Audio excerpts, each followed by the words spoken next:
이번 시간은 살충제와 살비제의 조건, 즉 농약에 대한 조건에 대해서 배울 건데요. 문제 풀기에 앞서서 이거를 잠깐 설명하고 오겠습니다.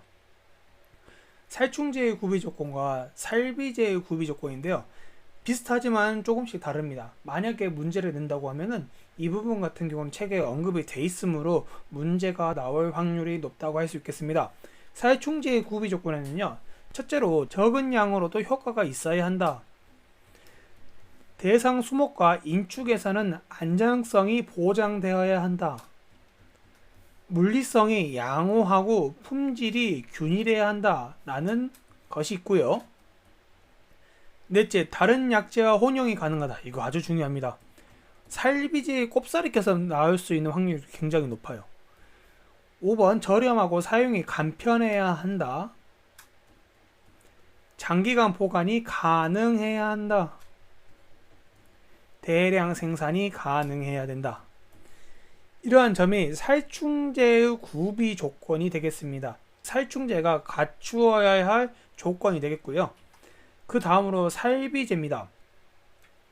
5가지가 있습니다. 성충뿐만 아니라 알까지 죽이는 효과가 있어야 된다. 즉 알을 죽이는 효과가 있어야 되는 게 살비제의 가장 첫 번째 조건. 두 번째로 약재에 대한 저항성이 적어야 된다.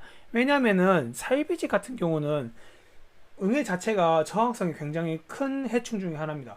그렇기 때문에 교호 살포를 해야 되는 것도 중요하지만은 약재 자체가 저항성이 낮아야 되는 점도 가지고 있어야 됩니다. 셋째로 천적 및 유용 생물에는 안전해야 된다. 우리가 진딧물 같은 경우는 격발 현상, 즉 한 가지 해충을 죽임으로써 다른 해충에 의해서 죽이는 그러한 현상이 격발 현상이 나타나는데 살비제 같은 경우도 충분히 나타날 수가 있어요. 살비제 같은 경우는 다른 해충에 비해서는 잘 죽지 않는 그러한 성질을 가지고 있습니다. 그렇기 때문에 천적 및 유용 생물, 즉 익충 같은 경우에는 안전해야 되는 장점이 있어야 됩니다. 자, 다양한 종류의 응애에 효과가 있어야 된다. 응애 여러 종류가 있죠. 전박이 응애도 있고 전나무잎 응애도 있고요. 혹응애 같은 경우는 제거하기가 무척 어렵습니다만은 그런 혹응애도 있고요. 소나무 잎 응애도 있습니다. 종류가 다양한데 그러한 다양한 종류의 응애류의 효과를 보이는 게 살비제의 여러 조건 중에 하나가 되겠고요. 5번째로 격발 현상이 없어야 된다. 말씀드렸죠? 3번과 조금은 연관이 되네요. 격발 현상이란 말은 익충을 죽임으로써 2차의 해충이 갑자기 나타나는 현상인데 그러한 현상이 응애류에 많이 나타나기 때문입니다. 그래서 격발 현상이 없어야 된다. 이것도 매우 중요합니다. 이제 문제 풀이에 들어가겠습니다. 살충제가 갖추어야 될 조건이 아닌 것은 문제가 이렇게 나오면요. 살충제 속에서 살비제를 찾아야 되는 그러한 유형의 문제가 나올 확률이 높아요. 1번 보겠습니다. 저렴하고 사용이 간편해야 된다. 맞는 말이죠. 천적 및 유용 생물에는 안전해야 된다. 이거 같은 경우는 응애 살비제와 관련이 있네요. 대상 수목과 인축에 안전해야 한다. 맞죠? 이거는 살충제의 구비 조건입니다. 4번째, 다른 약재와 혼용이 가능해야 된다.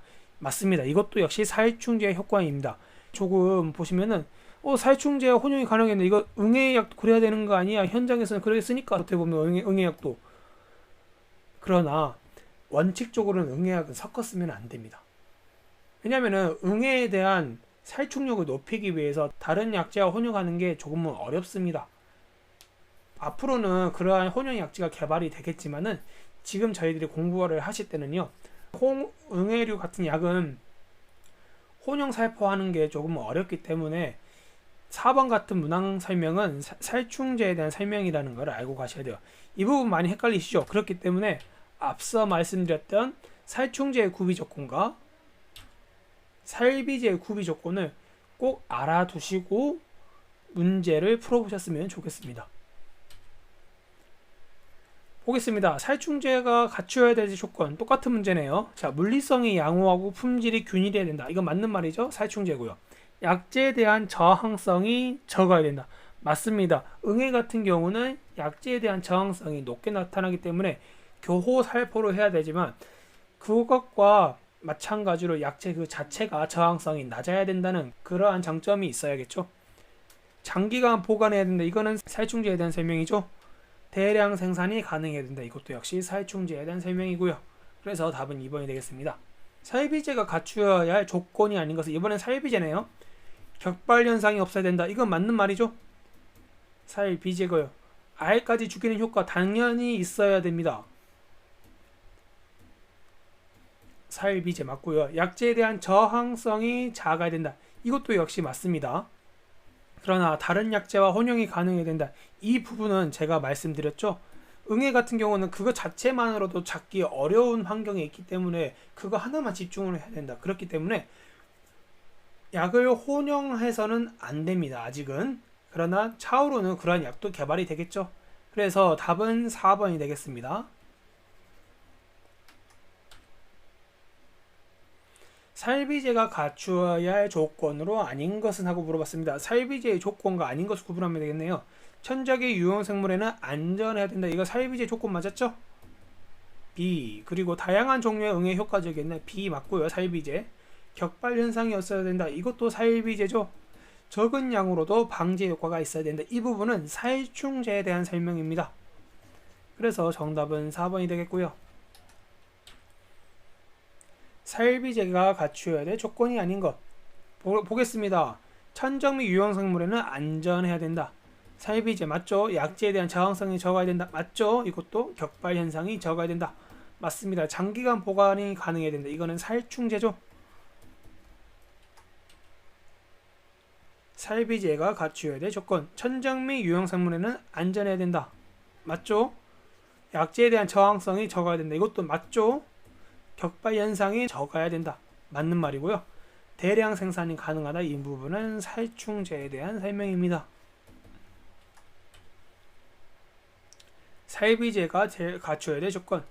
같은 유형의 문제가 계속되네요. 천적 및 유용생물에는 안전해야 된다. 맞죠? 살비제의 특징입니다. 저항성 적어야 된다. 맞죠? 격발 현상 없어야 된다. 맞는 말이죠. 적은 양으로도 확실한 방지 효과가 있어야 된다. 이 부분은 살충제에 대한 설명이죠. 살비제가 갖추어야 될 조건이 아닌 것은 천적 및 유용생물에는 안전해야 된다. 자, 살비제죠. 약제에 대한 저항성이 적어야 된다. 이것도 역시 맞습니다. 저항성이 적어야 교살포를 할 때도 도움이 많이 돼요.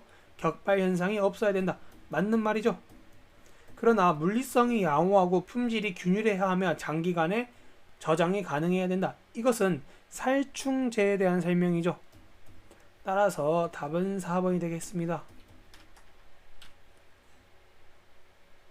같은 유형의 문제가 계속되네요. 자, 1번부터 3번 말씀드렸죠. 살비제죠. 근데 대상 수목과 인축에 대해 안전해야 된다. 이 부분의 설명은 살충제에 대한 설명이죠. 그렇기 때문에 답은 4번이 되겠고요. 그러면은 반대로 살비제는 대상 수목과 인축에 대해서 안전하지 않아도 되느냐라고 했을 때 그건 또 아니죠. 그러나 매우 필수적인 구비 조건에서는 아니라는 말입니다. 그 말은 뭐냐면은 살비제 같은 경우 제가 잡는 게 매우 어렵다고 말씀을 드렸죠. 그러한 중점을 유지하기 위해서는 어느 정도 대상 수목과 인축에 대해서는 영향을 미칠 수밖에 없는 게 일반적인 당론이에요.